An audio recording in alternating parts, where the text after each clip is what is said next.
Chapter 34, Fifth Wheel and Hitching Devices,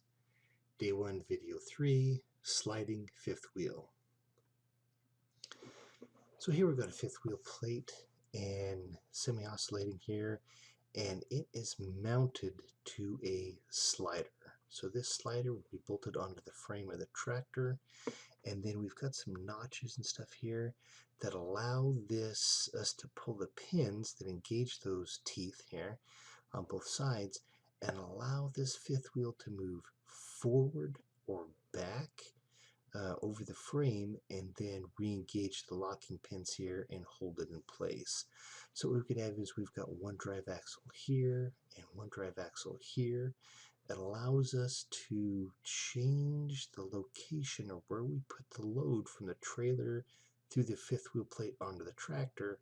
slide that back and forth a little bit to put it more over the rear axles, or we could push it further to help share some of that load across the frame of the tractor and the front axle. So depending on what load we've got on there,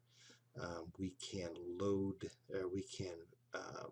allow that load to be transferred to the tractor, change the positioning with just a little bit so it's a little bit better to drive, better traction, that sort of stuff. So the sliding fifth wheel plate allows us to slide that fifth wheel back and forth just to accommodate the weight a little bit over the frame,